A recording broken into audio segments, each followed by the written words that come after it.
Diana Verónica y Tony, la entrevista se sube todos los días a 360podcast.sb, el primer hub de podcast en El Salvador. O puedes volver a escucharla por Spotify, Apple Podcast, Amazon Music, YouTube Music o TuneIn. Dale clic a la campanita para que recibas la notificación. Este día en el Corre Corre de la Mañana le damos la bienvenida a... Bueno, primera vez que está con nosotros desde hace... ¿Cuánto tiempo tenemos de estar aquí en Galerías? En Galerías vamos a cumplir 3 años hoy en la última semana ser. de julio. No puede ser que tanto tiempo no... Y si no querés los audífonos, quítate,los, Sí. Mincho. Lo que pasa es que la última vez que conversamos con Mincho estábamos en la cabina de la 105.3. Puede ser que haya pasado tanto tiempo, Benjamín. ¿Qué año se vinieron para acá? ¿Hace 3? 2022. No, pero fue mucho antes. Ajá. Te voy a pedir que te acerques bien, acércate al micrófono o el micrófono a ti. Ahí está. Ahí está. Benjamín Cuellar, él es miembro cofundador de es una organización Es una asociación de víctimas. de derechos humanos, ¿verdad? Víctimas demandantes, vidas. Vidas. Bienvenido, Benjamín Cuellar, ¿cómo estás? Gracias, gracias. Bien, bien, bien. Ahí estamos, siempre. Siempre Contento- activos. Contentos de Siempre. tenerte aquí con nosotros. Gracias, gracias. Yo Y- también contento Y actualizarnos. de estar con ustedes. Actualizarnos contigo, Benjamín. Sí, y lo hemos invitado porque queremos pasar revista a la situación de, en términos generales, los derechos humanos en nuestro país.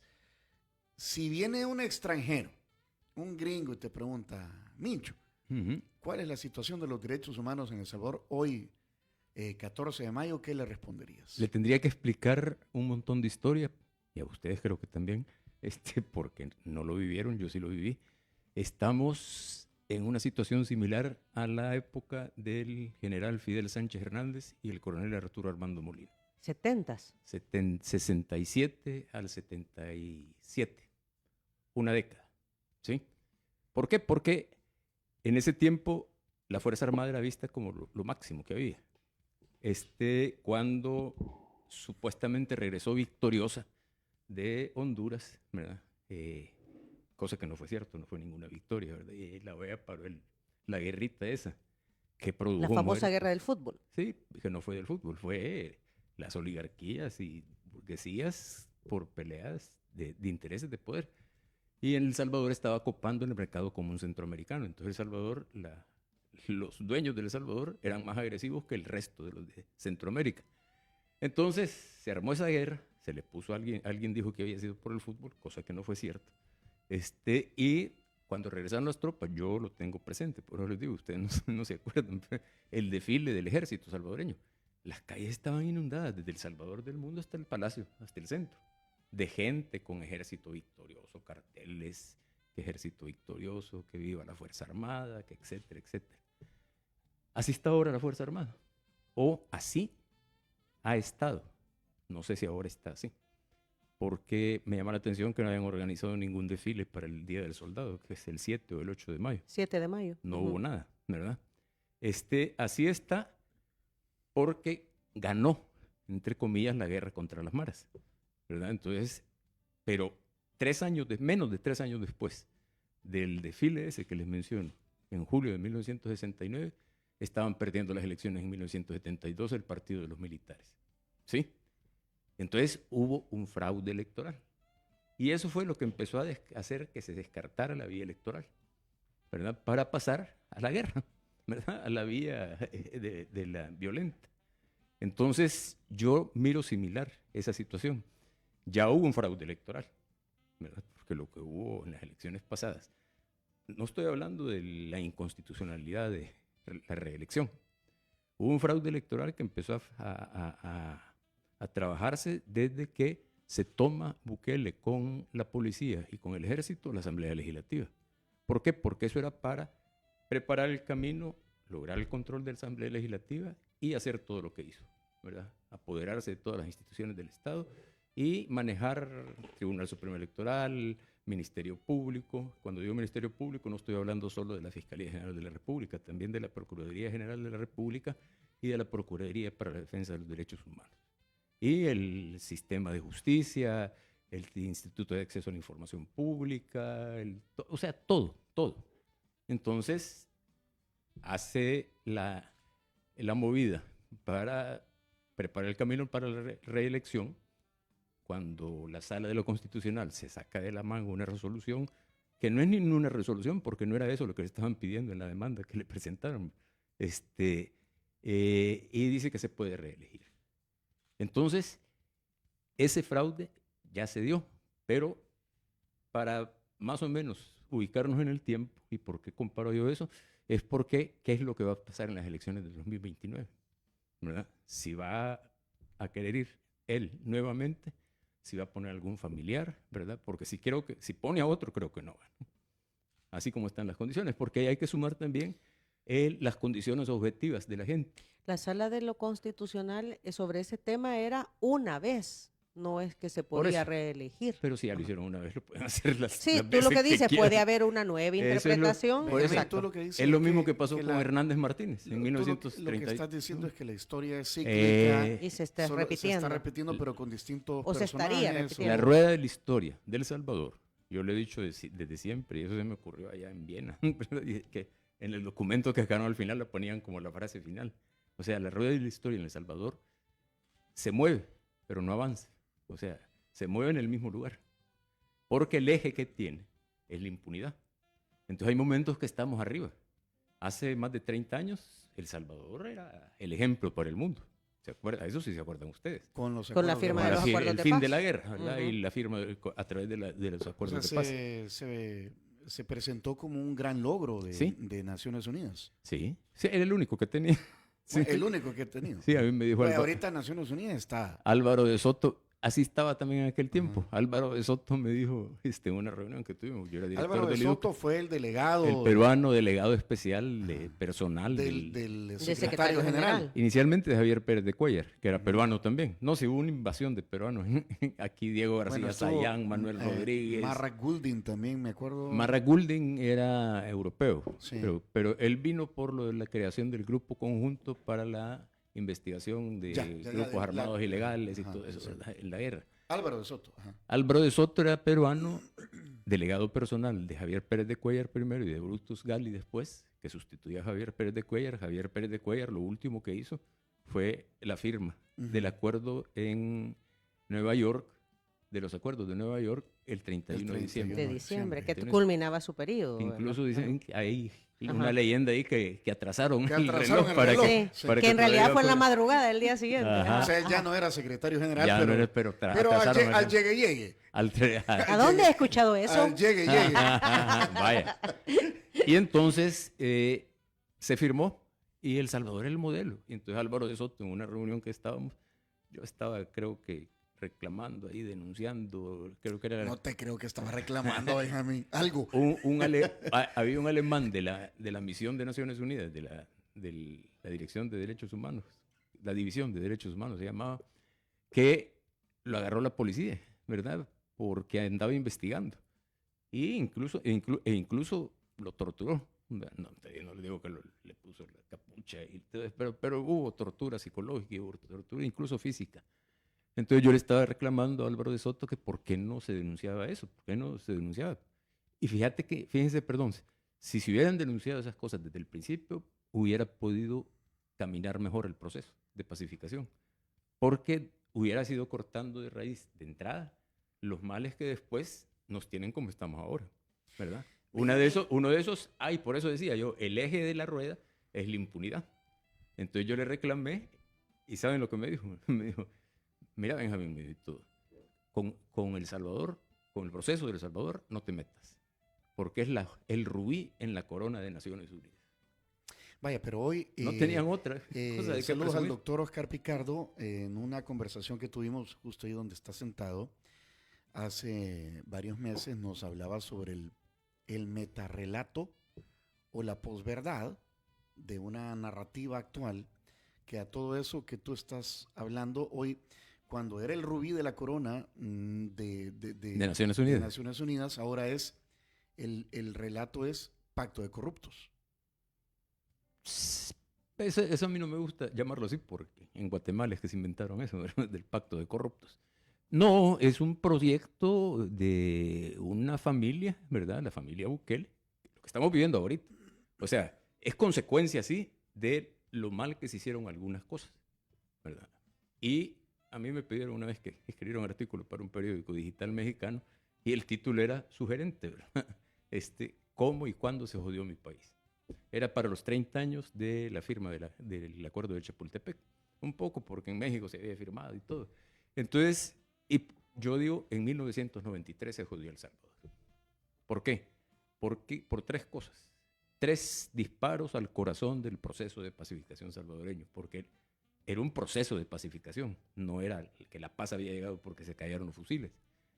Entonces, primero, decretaron la amnistía.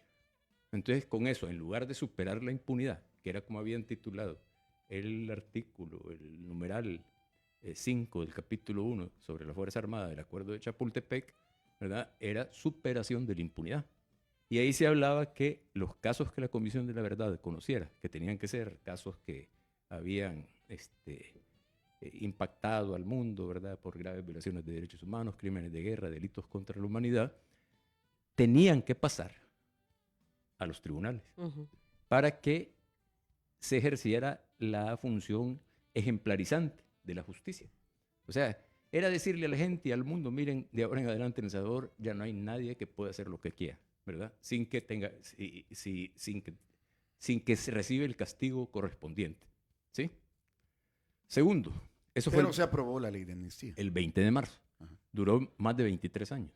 En lo que logramos declarar la inconstitucionalidad, ya se habían muerto, ¿verdad? Víctimas, hasta victimarios. O sea, se habían después muerto. pasamos a la guerra pandilleril. No, pero son 3 disparos. Ajá, Primero, eso es del 93. la eso amnistía. está- No, ajá. pues sí, En el pasamos de la guerra. es que eso lo tenemos que ver más a adelante la si violencia quieren social. hacer este repaso. Ajá. Pero segundo,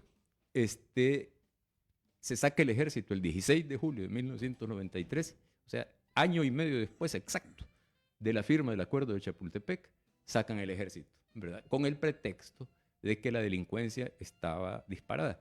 Y era cierto. Entre 1995 y 1997, el promedio oficial, porque fue un trabajo que hizo el Consejo Nacional de Seguridad Pública, presidido por don Hugo Barrera, ¿verdad? Que era dirigente arenero, y con la supervisión de Enrique Terhorst, que era el director de ONUSAL, de MINUSAL era ya era la ONUSAL chiquita. Ya ajá, la UNUSAL chiquita. Ya habían nacido un montón de chelitos en el país. Sí. Sí, como decían, aquí, de verdad dejé camisas que decían ONU-SAL del Salvador. Podía ser que se fuera o porque era la sal del Salvador, pero sacaron al ejército.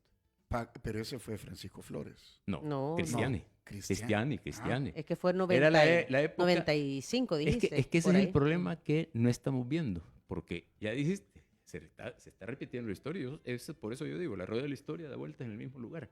O sea, Es que la sacan porque la PNC estaba tiernita. gateando. Ajá, estaba tierna. Ajá. Ajá, Y va. le pusieron al ejército de palanca. Y vos podés sacar al ejército. Porque se había incrementado la delincuencia. Sí, es cierto. No, ¿y por qué se incrementó la delincuencia? Porque había un vacío, Vacío. pues, de las desmovilizaciones. Exacto. Y quedaron armados. Y bueno, Quedaron muchos armados. de ellos exacto. lo que sabían se irá a era- repetir la Lo historia. que sabían era disparar, pues. Se irá a repetir la historia.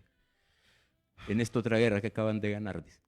Pues sí, porque este país vive en pie de guerra, ¿verdad? Siempre. Entonces, esta guerra que acaban de ganar, pero que no la quieren terminar, porque les conviene por el régimen de excepción, entonces se va a repetir la historia. O sea, ¿cuántas armas han requisado? O sea, no es un número así, decir qué brutal como estaban de armados estos 100,000 mareros, ¿verdad? Pero bueno, regresando a eso, entonces en El Salvador se saca el ejército y después de haber sido el ejército el factor principal para todo lo ocurrido las décadas anteriores, sí, porque se pasó de una dictadura personalista de Maximiliano Hernández Martínez a una dictadura sistémica, ¿verdad? Cada 5 años, elecciones fraudulentas, golpes de Estado, o sea, fue la dictadura militar hasta que terminó la guerra. Ahí salieron los militares del poder formal. Ahora ya están otra vez, ¿verdad? Porque a los militares es fácil sacarlos de los cuarteles, pero regresarlos es lo jodido, ¿verdad? Aquí tuvo que haber una guerra para que regresaran los militares a los cuarteles, ¿verdad? Y el tercer disparo, ¿verdad? fue en diciembre de 1993, cuando se desmonta el Foro de Concertación para la Concertación Económica y Social.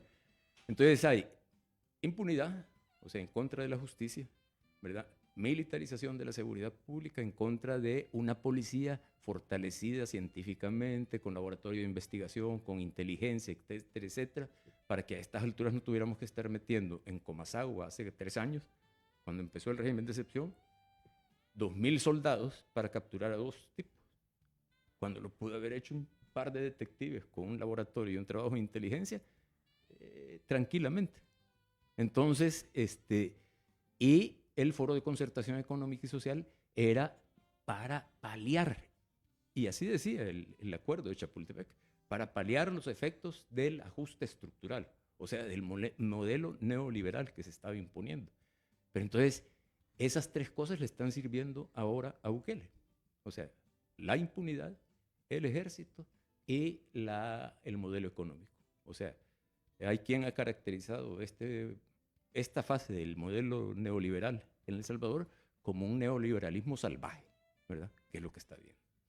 Ahí me quedo. Son los 3 disparos, desde ahí arranca mal y por eso estamos ahora así como estamos. Y que yo me acuerdo que este foro de alguna manera se retomó, ¿te recordás, compañero? Bueno, no con el nombre. Dijeron que lo iban a retomar. Exacto, no con el nombre, No, pero un modelo similar con el presidente Funes, ¿te recordás? Y no caminó, y no caminó para nada, o sea... Lo cierto es que el mismo Foro de Concertación Económico-Social nunca arrancó. Por eso te digo. Nunca caminó. Nunca caminó. Arrancó Pónganle de ahí, de septiembre a diciembre de 1993. Después dijeron que se desmontaba. Se inventaron otra cosa. No, que ahí dijeron que se desmontaba porque venían las elecciones del siglo.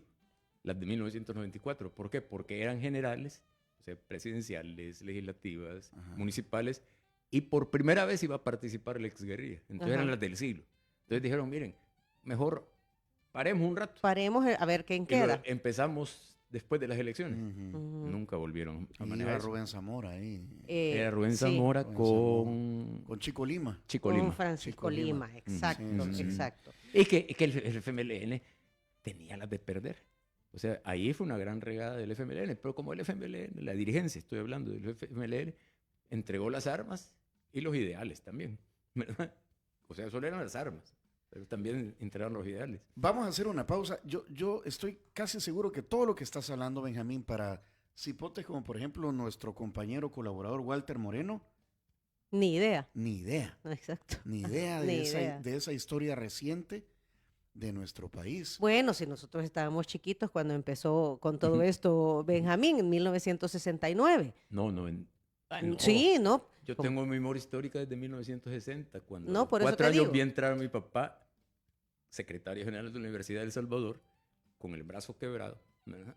Enyesado, con la camisa negra, era blanca, negra de sangre, la venda blanca, negra también en la cabeza, le habían rajado la cabeza, lo metieron a la policía, con el rector de la universidad y otros estudiantes, murió uno en la Bartolina donde estaban ellos, después de la toma de la Universidad de El Salvador por parte del coronel José María Lemos, la policía del coronel José María Lemos. ¿1960? 2 de septiembre creo que de 1960. Yo tenía 4 años, pero esa imagen no se me quita así de ver a mi papá entrar. Y después viene de ver a los barbudos con los paquines que daba la Alianza para el Progreso de Estados Unidos allá en Cuba, ¿verdad? La muerte de Kennedy, Gusto, Vietnam, o sea... Sí. Y no hemos avanzado, dices. En El Salvador creo que no, o sea, de forma tal vez sí, o sea, no es el mismo El Salvador, ¿verdad? Pero de fondo sigue siendo el mismo. Okay. Benjamín, gracias por estar aquí, por esta entrevista que estamos haciendo. Ya tenemos que hacer la pausa, pero antes el café que has estado tomando es un café que se llama Cherito Café. Y te vamos a hacer entrega de una bolsa. Espérame. Esta se llama, perdón. Me amagó. Perdón, es que solo... ¿Te acordaste que yo fui portero en el reflejo? Discúlpame. Bueno, reflejo. Este viene de La Palma y el túnel es un Pacas hidrolavado.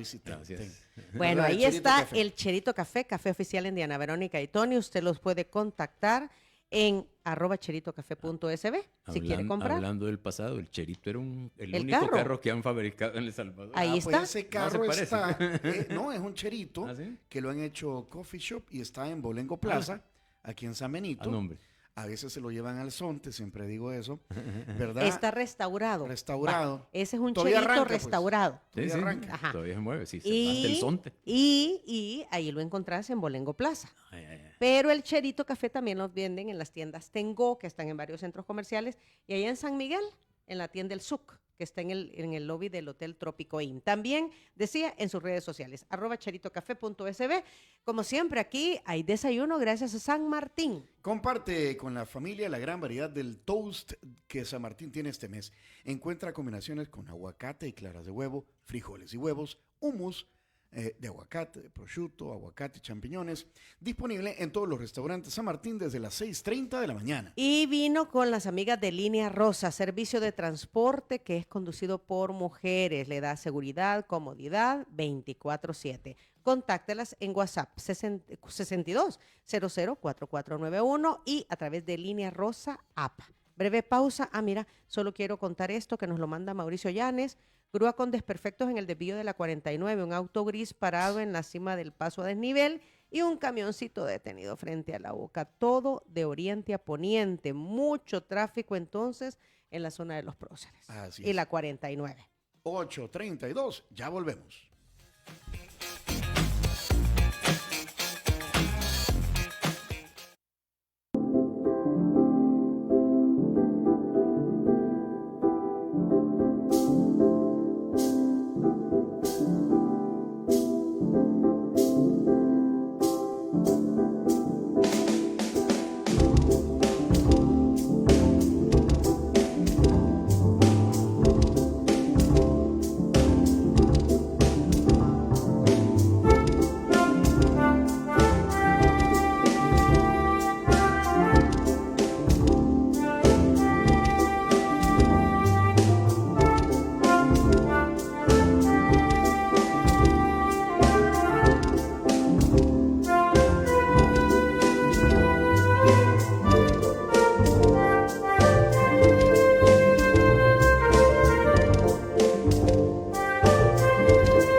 está con nosotros Benjamín Cuellar, miembro cofundador de Víctimas Demandantes Vidas, hablando sobre la situación de los derechos humanos.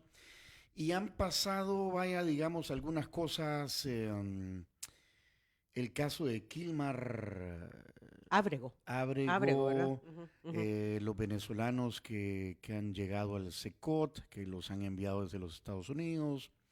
Recientemente, en las últimas horas, lo de la cooperativa El Bosque, que han denunciado que han sido estafados, estarían siendo desalojados.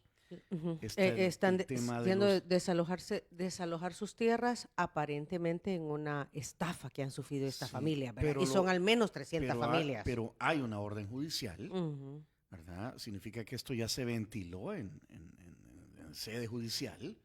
Y si hay una orden judicial, pues, ¿verdad? Sí.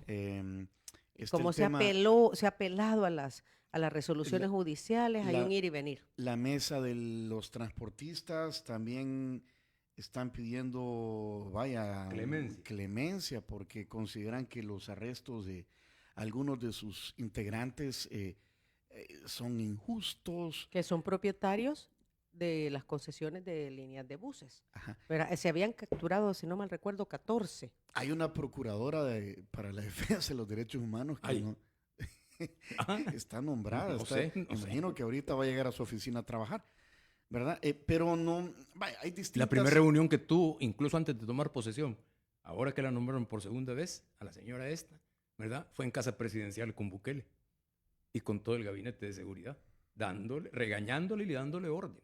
Así, eso está grabado. Ajá.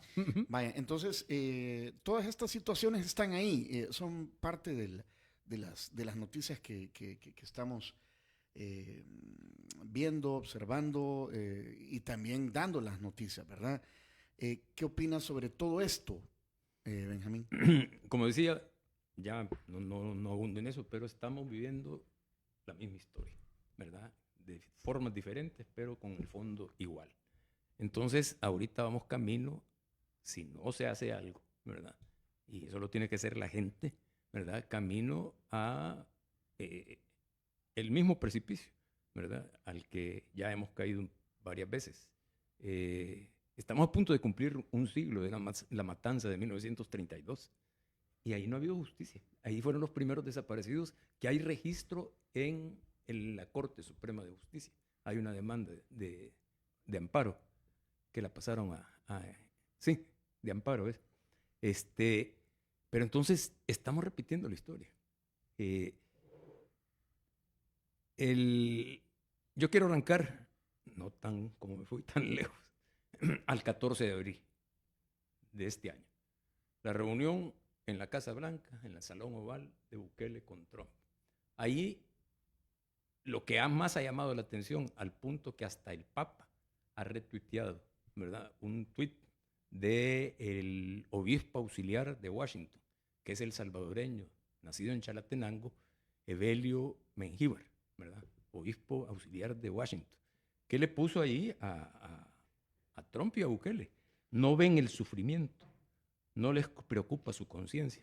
Y el Papa lo retuiteó, ¿verdad? Entonces, En aquel entonces cardenal. era cardenal. Menos de un mes le quedaba para ser Papa, ¿verdad? Lo retuiteó. Entonces, ahí Bukele se está echando un crítico por encima, un crítico con un peso importantísimo, ¿verdad? Muy, muy importante, que ya ha sacado algunos mensajes que a veces yo lo miro hasta un poco más radical que el Francisco, ¿verdad? En algunas cosas. Hay un mensaje muy interesante que sacó ayer, bueno, que lo circularon ayer. Entonces, vamos desde Kilmar Ábrego. Kilmar Ábrego. Ábrego, el salvadoreño. Desde Kilmar Ábrego, que es por lo que le ponen ese mensaje, ese tweet, le pone el obispo, el monseñor Mengíbar, ¿verdad? A los dos, a Trump y a Bukele, hasta la ley de agentes extranjeros, ¿verdad? Eso es lo que está dominando ahorita.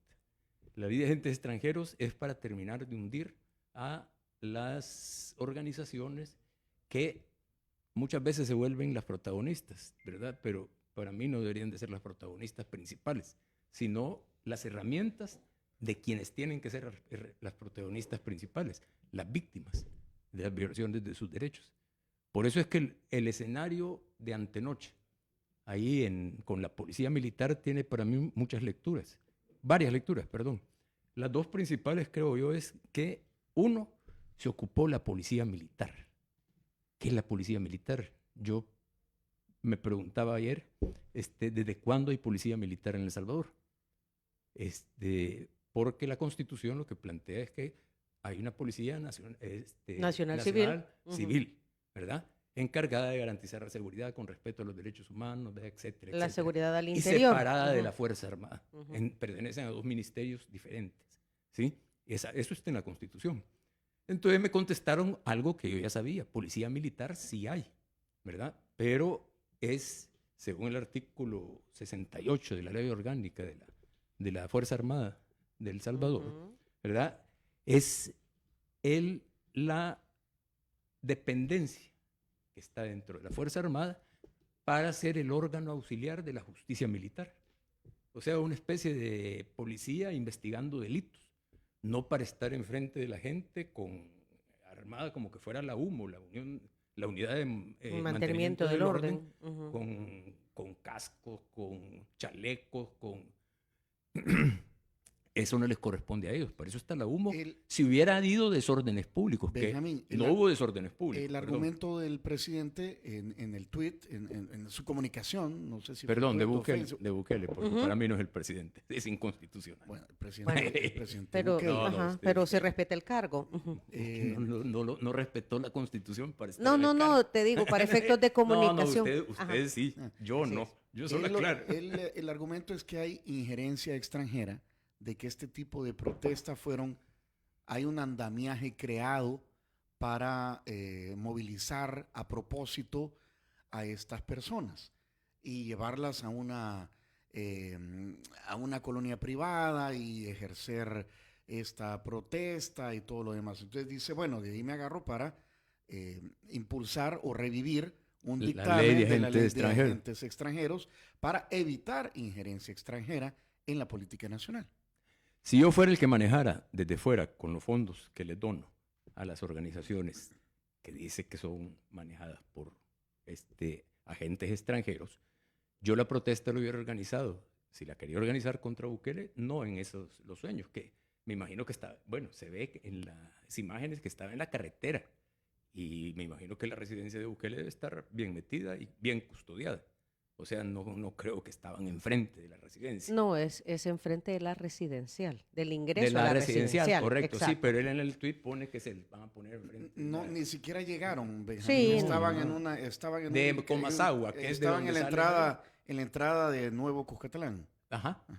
O sea, entre la comunidad del bosque, ¿verdad? Y la casa de Bukele, por en medio, digamos, más o menos.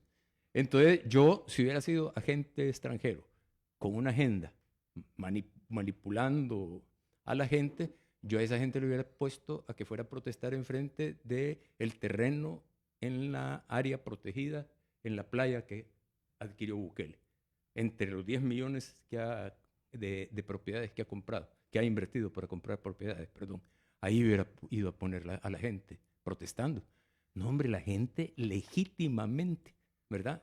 Esa es la otra lectura que hago yo. Aparte de la imagen perversa y con mensaje subliminal de poner policía militar con el chaleco y con el nombre, para que la gente recuerde o se imagine lo que pueda pasar, aunque no lo haya vivido, ¿verdad? Que tenga esa imagen presente.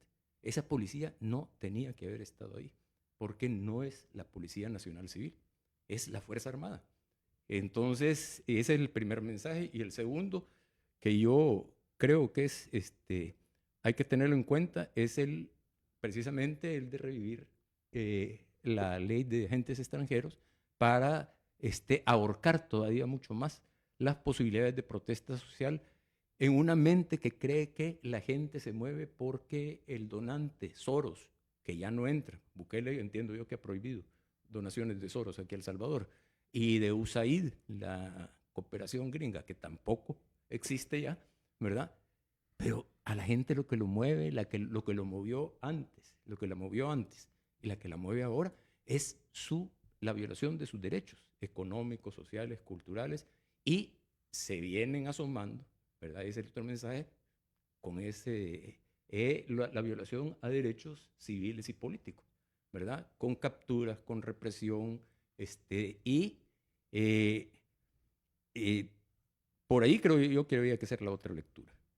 O sea, están jodiendo, pero es un mensaje, no, perdón, es una visión equivocada. La gente, insisto, no se mueve. La gente se mueve porque es víctima de algo que le está dañando su existencia, ¿verdad? Y demanda el respeto a sus derechos. Por eso nos llamamos víctimas demandantes, ¿verdad? O sea, hay otros grupos, pero porque son víctimas demandando sus derechos. En realidad, porque ¿qué no es de quedarse dormidos, pues sí, claro, sufriendo, sino que hay que demandar el respeto de los derechos. En realidad, ¿qué debería de estar pasando en torno a esta cooperativa El Bosque, Benjamín? Pues yo creo que habría que... Conociendo lo que se conoce, porque hay que escudriñar mucho en este Habría que tema. revisar el proceso judicial. Aquí hay que escudriñar mucho. Ustedes y yo no tenemos, ¿verdad?, todas las cartas en la mano para decir esto ha pasado, ¿verdad? Pero lo que no debió haber pasado, ¿verdad? Yo creo la versión de la cooperativa, ¿verdad? Esta que mencionabas. El Bosque. Sí, Son la comunidad del Bosque. Ajá, Cantón El Triunfo en Santa Tecla. Que es en la cordillera del Bálsamo. Y eso, ojo, la cordillera del Bálsamo es codiciada para construir y están depredando la cordillera del Bálsamo. Y entonces ahí hay intereses que ya sabemos por dónde vienen. Pero esa cooperativa o esa comunidad, lo que debió haberse hecho, lo que creo que debería hacerse es revisar ese proceso judicial. O sea, aquí en El Salvador no hay garantía de que los procesos judiciales sean claros, transparentes, apegados a la ley. Así como está el sistema de justicia en la actualidad. Antes, fuera de micrófonos, decía Diana Verónica, ¿verdad?, que cuándo ha funcionado la justicia.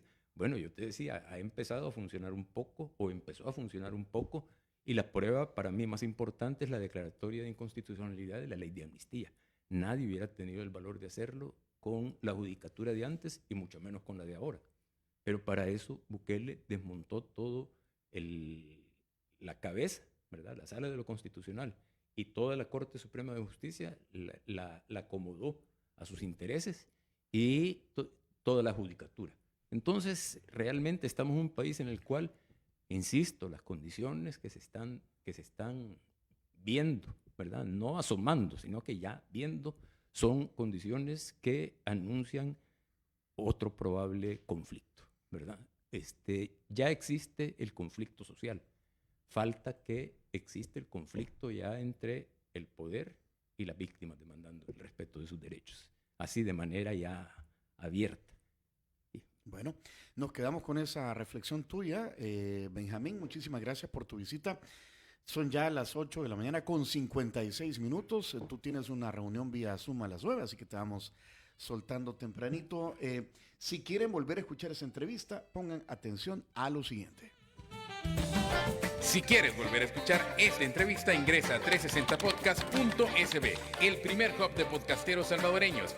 Sigue a Diana Verónica y Tony la entrevista en Spotify, Apple Podcasts, Amazon Music, YouTube Music o TuneIn.